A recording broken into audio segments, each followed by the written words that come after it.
نحمده ونصلي على رسوله الكريم أما بعد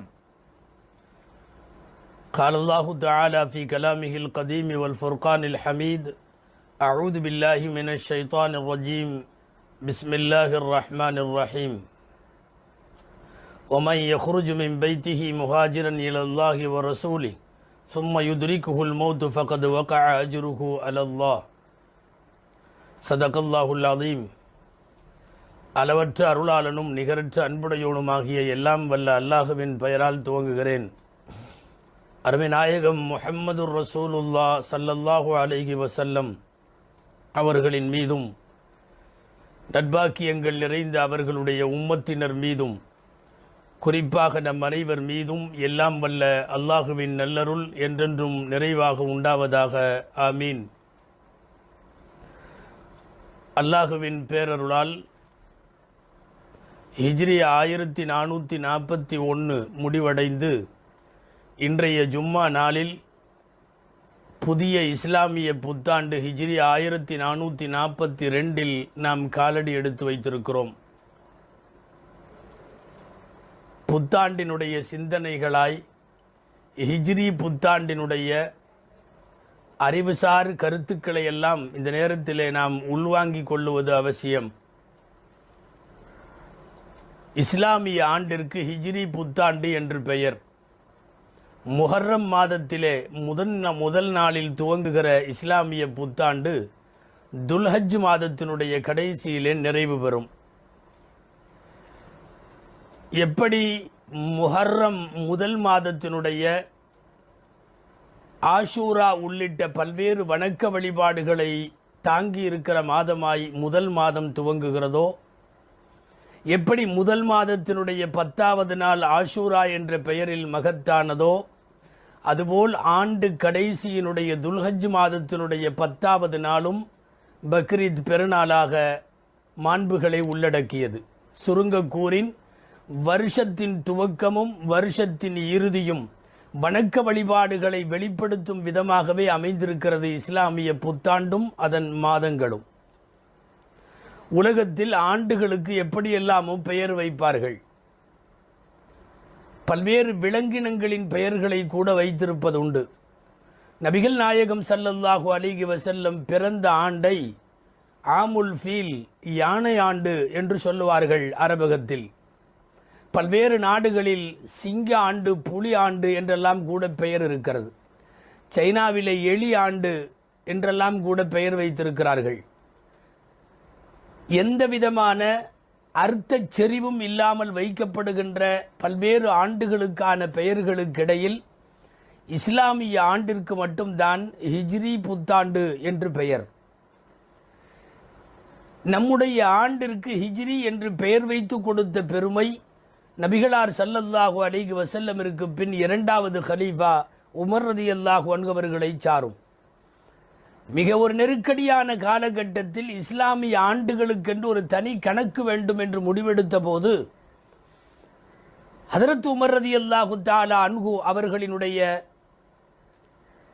ஆட்சியில் அன்றைக்கிருந்த சஹாபாக்கள், அன்றைக்கிருந்த அறிவுஜீவிகள், அன்னலாரோடு நெருங்கிய தொடர்பில் இருந்த ஆளுமைகள் எல்லாம் ஒன்று கூடி ஆலோசனை நடத்திய போது இஸ்லாமிய புத்தாண்டு கணக்கை பெருமானார் பிறப்பிலிருந்து துவங்கலாம் எனவும் இறப்பிலிருந்து துவங்கலாம் எனவும், நபிப்பட்டம் கிடைத்த 40வது வயதிலிருந்து தொடங்கலாம் எனவும், ஹிஜ்ரத்திற்கு மக்காவிலே இருந்து மதீனாவிற்கு புலம்பெயர்ந்து போன அந்த மாபெரும் நிகழ்வை மையமாக வைத்து துவங்கலாம் எனினும் என்றும் 4 விதமான ஆலோசனைகள் மேற்கொள்ளப்பட்டதை நீங்கள் அறிவீர்கள்.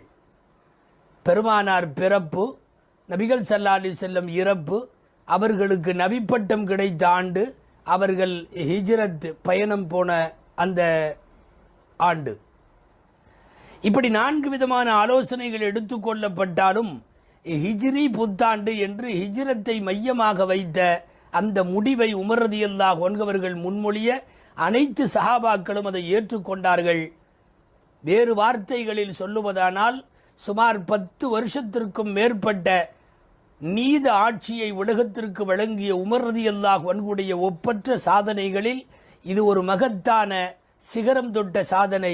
இஸ்லாமிய ஆண்டிற்கு ஹிஜ்ரி புத்தாண்டு என்கிற பெயர் அவர்களின் வழியாக கிடைத்தது. பொதுவாகவே ஹிஜ்ரத் என்று சொன்னால் நாடு துரத்தல், ஊர் துரத்தல், புலம்பெயர்தல்.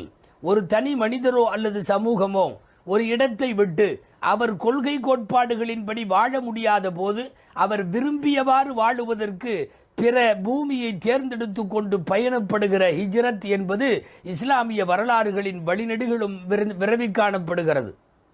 பொதுவாகவே இறைவனின் பாணி தீர்க்கதரிசிகளை அனுப்புகிற போது, நபிமார்கள் வருகிற போது, அந்த நபிமார்களுக்கு எதிர்ப்பு தெரிவிக்கிற ஊரை பல்வேறு எச்சரிக்கைகள் கொடுத்தும் அவர்கள் திருந்தாத பட்சத்தில் அவர்களின் மீது அதிரடி நடவடிக்கை எடுக்க இறைவன் முடிவெடுத்து விட்டால் அந்த நேரத்தில் 2 பாணிகளை இறைவன் கையாளுவான். ஒன்று, நல்லவர்களை வெளியேறச் சொல்லிவிட்டு தீயவர்களை மாத்திரம் உள்ளடக்கி இருக்கிற ஊரை ஒட்டுமொத்தமாக அழித்து விடுவான். இது ஒரு பாணி. சாலிஹ் நபி அலிஹிஸ்ஸலாமினுடைய ஊர் மக்கள் அழிக்கப்பட்டது அவ்வாறுதான். நபி ஹூத் அலிஹிஸ்ஸலாம் அவர்களின் ஊர் மக்கள் அழிக்கப்பட்டதெல்லாம் அவ்வாறுதான். ஈமான் கொண்ட நல்லவர்கள் வெளியேறியதற்கு பின்பு அல்லாதவர்கள் அப்படியே அவர்கள் கருவறுக்கப்பட்டார்கள், ஊரோடு அழிக்கப்பட்டார்கள். பெருமழையால், கல்மாரியால், பூகம்பத்தால், நிலநடுக்கத்தால், சூறாவளியால், பூமியை புரட்டி போட்டதால் இப்படி அழிந்து போன சமூகங்களின் வரலாறு வான்மறை குர்ஆனின் வழிநெடுகளும் விரவி இருக்கிறது. இன்னொரு பாணி அல்லாஹுவுக்கு உண்டு. என்னவென்றால், அந்த நல்லவர்களை இறைவன் ஹிஜ்ரத்து செய்ய சொல்லுவான். அவர்கள் புலம்பெயர்ந்து பெரும்பாலும் அன்றைக்கு மக்காவிற்கு போவார்கள். அவர்கள் கோட்பாடுகளின்படி, ஓரிரை கொள்கையின்படி வாழுவதற்கு தோதுவாக வெளியேறி போவார்கள். இவ்வாறு வெளியேறி கடல் கடந்து போன மூசா அலைஹிஸ்ஸலாமின் வரலாறு, இவ்வாறு வெளியேறி ஹிஜ்ரத்துக்கு போன இப்ராஹிம் அலைஹிஸ்ஸலாமின் வரலாறு, இவைகளெல்லாம் இஸ்லாமிய வரலாற்றில் பிரபலமானவையாகும். நபிகள் ஸல்லல்லாஹு அலைஹி வஸல்லம் ஹிஜ்ரத்துக்கு போனது என்னவோ சுமார் அவர்களின் 50-52வது வயதில் என்றாலும் அவர்கள் ஹிஜ்ரத்திற்கு போவார்கள் என்பது அவர்கள் நபிப்பட்டம் வாங்கிய நாளிலேயே தெரியும். ஆம், நபிப்பட்டத்தை வாங்கி கொண்டு முந்தைய வேதங்களை கற்றறிந்த பண்டிதரான வரக்கா என்பவரிடத்திலே போய் வஹியின் விவரத்தை சொல்லி நின்ற போது அந்த வரக்கா என்பவர் நபிகள் நாயகம் ஸல்லல்லாஹு அலைஹி வஸல்லம் இடத்திலே சொன்னார், உன்னை இந்த ஊர் மக்கள் வெளியேற்றுகிற போது நான் உயிரோடு இருந்தால் உனக்கு உதவி செய்வேன் என்றார். நம்ப முடியாமல் கேட்டார்கள் ஸல்லல்லாஹு அலைஹி வஸல்லம், அவ முஹ்ரிஜியஹும், இந்த ஊர் மக்களா என்னை வெளியேற்றுவார்கள் என்று கேட்டார்கள். பதிலுக்கு அந்த பெரியவர் சொன்னார், நீ அல்ல, நீ கொண்டு வந்திருக்கிற ஓரிரை கொள்கையை யார் கொண்டு வந்தாலும் அவர்களை இந்த ஊரை விட்டு நிச்சயமாக வெளியேற்றுவார்கள் என்று அவர்கள் சொன்ன போதே நாம் பின்னாட்களில் புலம்பெயர்ந்து செல்ல வேண்டியது இருக்கிறது என்கிற ஒரு மிகப்பெரிய பிரச்சனை நபிகள் ஸல்லல்லாஹு அலைஹி வஸல்லத்திற்கு முன்னாலே இருந்தது. அப்படித்தான் குறைஷி குலத்தவர்களால், குஃபார்களால், மக்கத்து எதிரிகளால் வாழவே முடியாத அளவு, வழிபாடு நடத்த முடியாத அளவு, பிரச்சாரம் செய்ய முடியாத அளவு, அல்லாஹுவை பற்றி பேச முடியாத அளவு ஒரு ஊரில் வாழுகிற முஸ்லிம்களுக்கு நெருக்கடிகள் முற்றி போன போதுதான் அல்லாஹ் ஆணையிடுகிறான் புலம்பெயரை சொல்லி. ஒரு மனிதர் போவது பெரிய விஷயம் அல்ல, ஒரு குடும்பம் காலியாகி போவது பெரிய விஷயம் அல்ல. ஆனால் இங்கே ஒரு சமூகமே இடம்பெயர்ந்து செல்லுகிறது, ஒரு சமுதாயம் குடிபெயர்ந்து செல்லுகிறது. நீண்ட நாட்களாய் இந்த மண்ணின் மைந்தர்களாய் பாரம்பரிய பெருமையோடு வாழ்ந்த பெருமக்களை எல்லாம் நீங்கள் ஊரை விட்டு செல்லுங்கள் என்கிற போது அவர்கள் உடுத்திய துணிகளோடும் கையில் சில அத்தியாவசிய பொருட்களோடும் கிளம்பி போனார்கள். இஸ்லாமிய வரலாற்றில் மகத்தான நிகழ்வு ஹிஜ்ரத். இவ்வளவு அர்த்த புஷ்டி நிறைந்த வார்த்தையைத்தான் நாம் ஹிஜ்ரி புத்தாண்டு என்று வைத்திருக்கிறோம். புத்தாண்டு என்கிற போது வாழ்த்துக்கள், ஹாப்பி நியூ இயர் என்று சொல்லிக் கொள்ளக்கூடிய வெறும் வார்த்தைகளில் மட்டுமே கடந்து செல்லுகிற புத்தாண்டு அல்ல இது. இந்த புத்தாண்டினுடைய நேரத்தில் எப்போதெல்லாம் இஸ்லாமியர்கள் புத்தாண்டை, ஆண்டிறுதியை, ஆண்டின் துவக்கத்தை சந்திக்கிறார்களோ அப்போதெல்லாம் ஹிஜ்ரத் என்கிற மகத்தான நிகழ்வை மனதிலே கொள்ள வேண்டும் என்பதற்காகத்தான் நம்முடைய மார்க்கத்தின் மூத்த குடிமக்கள் ஹிஜ்ரி புத்தாண்டு என்று இதற்கு பெயர் வைத்தார்கள்.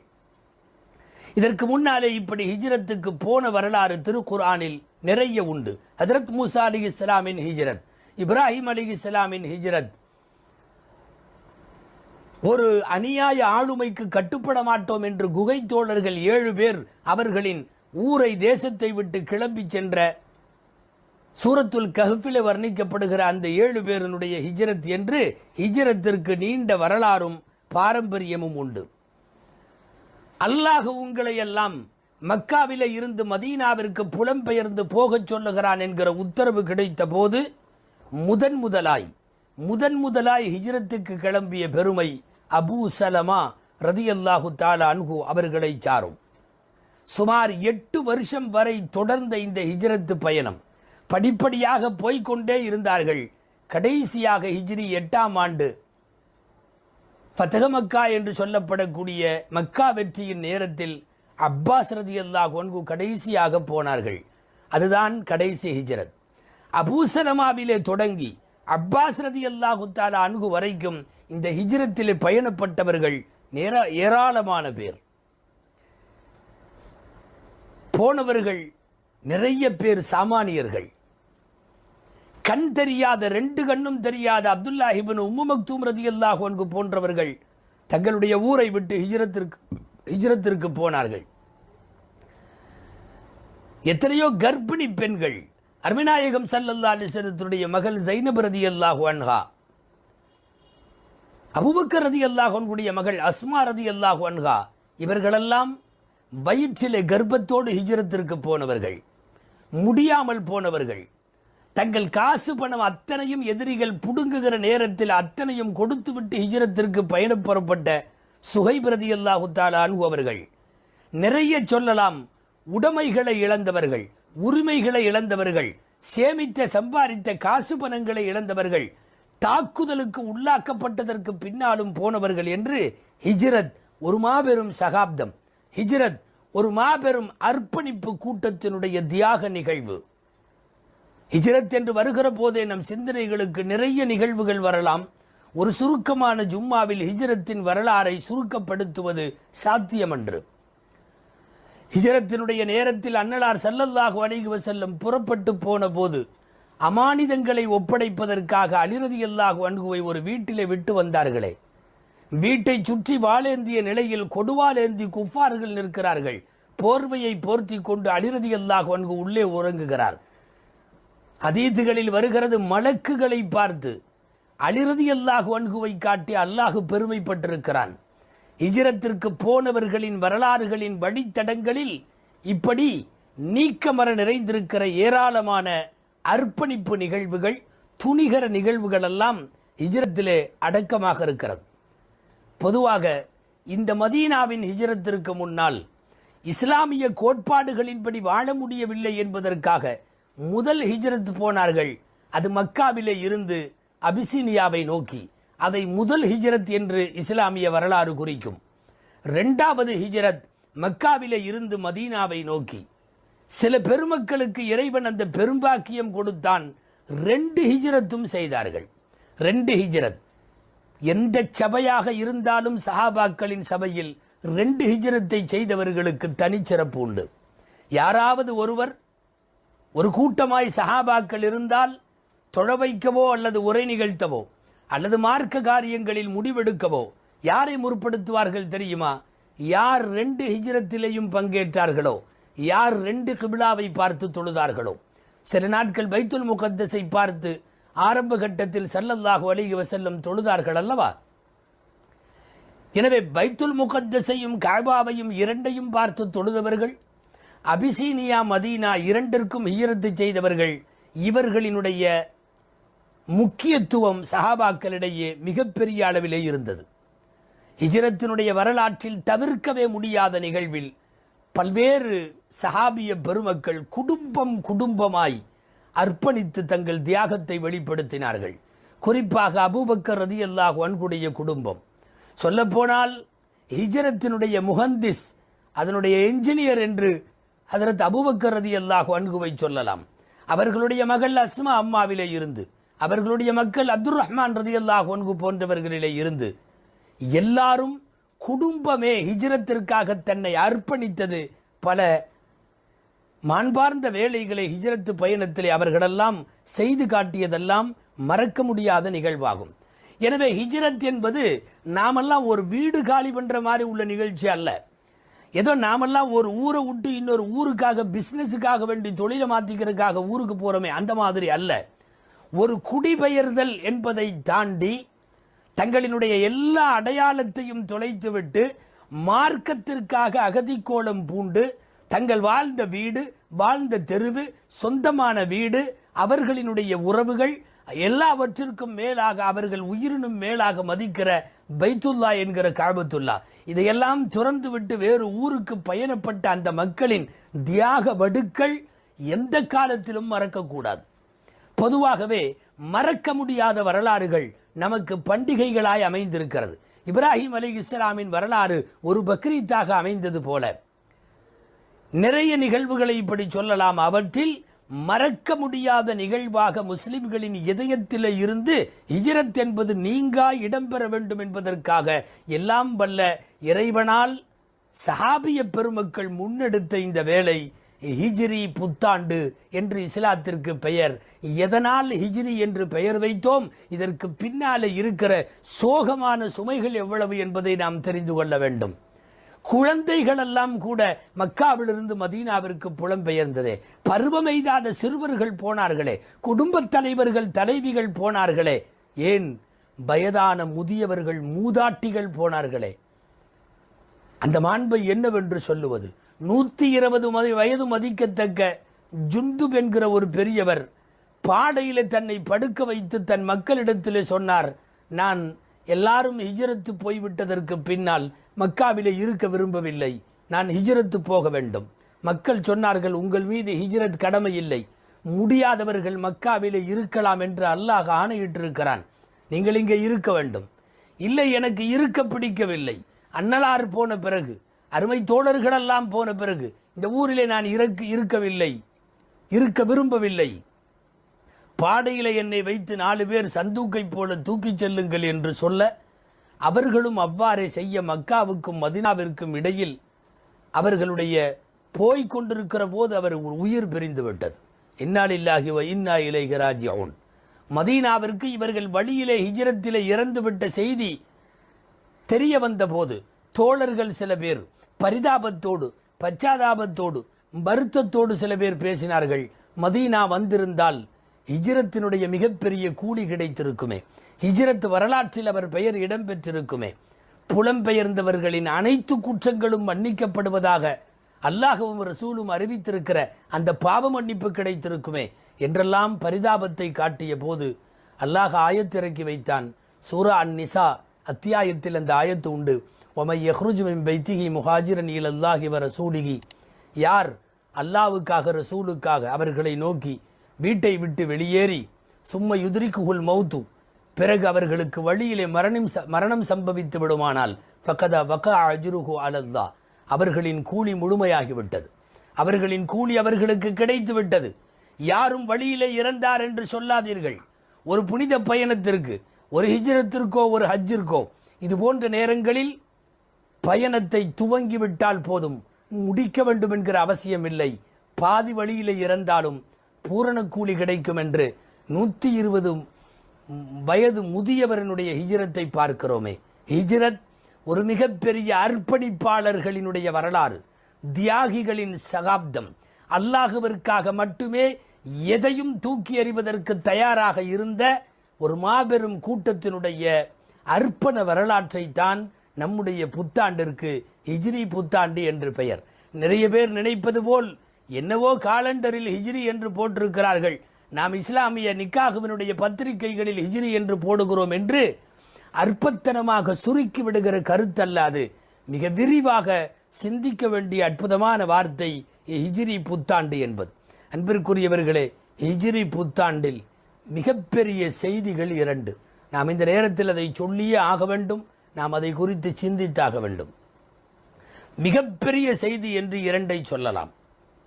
ஒன்று, நபிகள் நாயகம் ஸல்லல்லாஹு அலைஹி வஸல்லம் அவர்களால் அல்லாஹுவின் மூலம் திட்டமிடப்பட்ட பயணம் ஹிஜ்ரத். திட்டமிடுதல், தக்தீத். எந்த ஒரு சமுதாய முன்னேற்றத்திற்கும் திட்டமிடுதல் இல்லை என்றால் அந்த சமுதாயம் மிக சீக்கிரமாகவே சரிந்து போய்விடும், அதன் வரலாறுகள் செத்து போய்விடும். திட்டமிடுதல் என்பது ஹிஜ்ரத்தினுடைய மிக முக்கியமான அம்சம். தங்களின் தோழர்களை அனுப்பி வைத்ததிலே இருந்து, நாயகம் ஸல்லல்லாஹு அலைஹி வஸல்லம் புறப்பட்டதிலே இருந்து, உள்ளூர் ஏற்பாடு, வெளியூர் ஏற்பாடு, வழிகளில் ஏற்பாடு, எதிரிகளிடமிருந்து தப்பிக்க ஏற்பாடு, போகிற ஊரில் முன்கூட்டிய ஆட்களை அனுப்பி அங்கே தங்க ஏற்பாடு, ஒரு மிகப்பெரிய ஒரு ப்ராஜெக்ட். நபிகள் நாயகம் ஸல்லல்லாஹு அலைஹி வஸல்லம் ஆண்டு கணக்கிலே திட்டமிட்டு அதை அற்புதமாக நிறைவேற்றினார்கள். எந்த ஒரு சமுதாயத்திற்கும், அதிலும் குறிப்பாக சிறுபான்மை சமுதாயமானால் சரியான திட்டமிடுதல் இல்லை என்றால் இலக்கு இல்லாத பயணம் வீணாகிவிடும். திட்டமிடுதல் இந்த உம்மத்தின் அவசியமான தேவை என்பது ஹிஜ்ரத்தின் 2 செய்திகளில் ஒன்று. இரண்டாவது செய்தி, எதிரிகளெல்லாம் வாசல் வரை வந்துவிட்டதற்கு பிறகு குகைக்குள்ளே இருந்தவர்கள் ஹிஜ்ரத் பயணத்தில் 2 பேர், அபூபக்கர் ரலியல்லாஹு அன்ஹு, அருமைநாயகம் ஸல்லல்லாஹு அலைஹி வஸல்லம். குனிந்தால் நம்மை பார்த்து விடுவார்கள் என்கிற அளவுக்கு நெருங்கிவிட்ட, குகைக்குள்ளே ஒளிந்திருக்கிற அந்த 2 ஜோடி கண்களுக்கு எதிரியின் கால் தெரிகிற அளவுக்கு நெருங்கிவிட்ட, சுமார் 14 நாட்கள் ஹிஜ்ரத் பயணத்தில் அபூபக்கர் ரலியல்லாஹு அன்ஹு அன்னலாரோடு பயணப்பட்டு அந்த குகையிலே இருந்த அந்த 1-2 நாட்கள் மிகவும் அபாயகரமானவை, ஆபத்தானவை. அந்த நேரத்தில் குகைக்குள்ளே இருந்து அல்லாஹ்வின் தூதரின் வாயிலே இருந்து வந்த சப்தம் என்ன தெரியுமா? லா தஹ்சன் இன்னல்லாஹ மஅனா. கவலைப்படாதே அபூபக்கர், அல்லாஹ் நம்மோடு இருக்கிறான். இந்த திட நம்பிக்கை, அசாத்தியமான இந்த உறுதி, அசாதாரணமான தைரியம், இந்த வார்த்தை இன்றைக்கு முஸ்லிம் உம்மாவிற்கு தேவை. ஏன் எல்லோருக்கும் தேவை. அல்லாஹுவால் இது முடியும். அல்லாஹ் மட்டும்தான் பாதுகாக்க முடியும். அல்லாஹ் மட்டும்தான் நமக்கு தீர்வு சொல்ல முடியும்.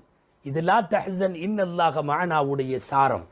இந்த 2 செய்திகளை மாத்திரம்தான் ஹிஜ்ரத்திலே நாம் மிக முக்கியமாக படிப்பினையாக எடுக்க வேண்டும். இந்த 2 செய்தியில் சின்ன சின்ன விளக்கம் உண்டு.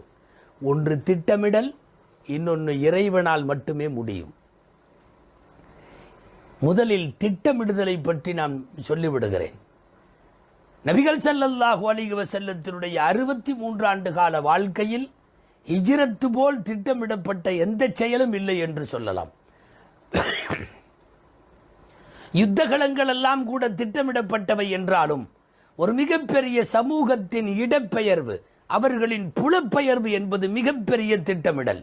இன்றைக்கு இந்திய முஸ்லிம் சமுதாயம், குறிப்பாக தமிழ் முஸ்லிம் சமுதாயம், தங்களை திட்டமிடுதலுக்கு தன்னை தயார்படுத்தி கொண்டு தகவமைத்துக் கொள்ள வேண்டும். காரணம், எதிரிலே நமக்கு முன்னாலே தேர்தல் இருக்கிறது. வழக்கம்போல் யாராவது வீசி எறிகிற 1-2 மாத்திரம் வைத்துக்கொண்டு தயவு செய்து சமுதாய நலன்களை காவு கொடுத்து விடாதீர்கள். நான் மார்க்க பெரியவர்களுக்கு, தலைவர்களுக்கு, அரசியல் பாதையிலே நின்று பயணித்துக் கொண்டிருப்பவர்களுக்கு, இவர்கள் எல்லாருக்கும் சேர்த்து வேண்டுகோளாக வைக்கிறேன்.